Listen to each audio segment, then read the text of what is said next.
Kailasa YouTube ചാനലിലെ പുതിയൊരു വീഡിയോയിലേക്ക് എല്ലാവർക്കും സ്വാഗതം.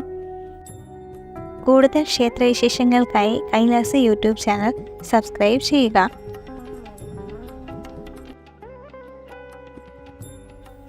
പൊന്നമ്പലമേട് കേരളത്തിലെ പത്തനംതിട്ട ജില്ലയിൽ സ്ഥിതി ചെയ്യുന്ന ഒരു മലയാണ് പൊന്നമ്പലമേട്. പശ്ചിമഘട്ട മലനിരകളിലായാണ് ഈ മല സ്ഥിതി ചെയ്യുന്നത്.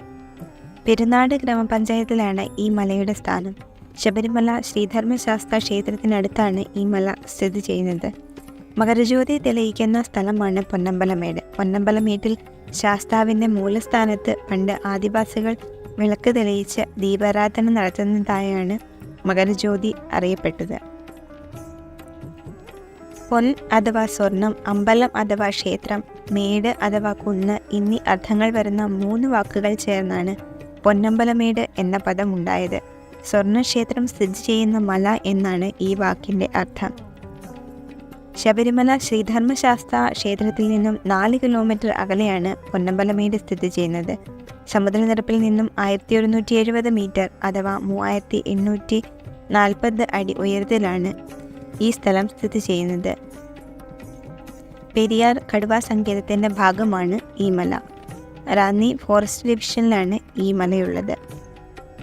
മകരസംക്രമ സന്ധ്യയിൽ മണ്ണിലെ മാനവന് വിണ്ണിലെ ദേവതകൾ ദീപകാഴ്ചകൾ ഒരുക്കുന്ന ഇടമാണ് പൊന്നമ്പലമേട്. ശ്രീബോധനാഥൻ്റെ മൂലസ്ഥാനമാണ് പൊന്നമ്പലമേട്. ശബരീശ സന്നിധിയിൽ നിന്നും നോക്കിയാൽ പൊന്നമ്പലമേട് കിഴക്കൻ ചക്രവാളത്തോട് മുട്ടി നിൽക്കുന്നത് പോലെയാണ്. 18 മലകൾ ഉൾക്കൊള്ളുന്ന അയ്യപ്പൻ്റെ പൂങ്കാവനത്തിൻ്റെ കിഴക്കേ അതിര് കൂടിയാണിവിടം.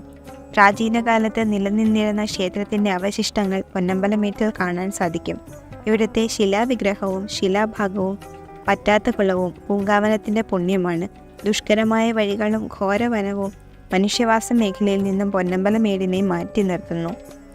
പൊന്നമ്പലമേട്ടിൽ നിന്നാൽ ശബരിമല കാഴ്ച മനോഹാരിത നിറഞ്ഞതാണ്. അവിടെ നിന്നും ശ്രീകോവിലിലെ വിളക്ക് കാണാൻ സാധിക്കും.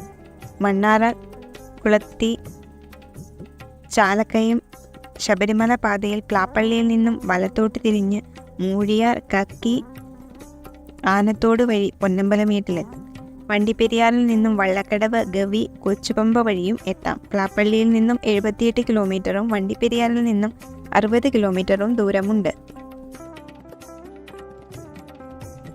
ഞങ്ങളുടെ വീഡിയോകൾ ഇഷ്ടപ്പെട്ടുവെങ്കിൽ ലൈക്ക് ചെയ്യാൻ മറക്കല്ലേ.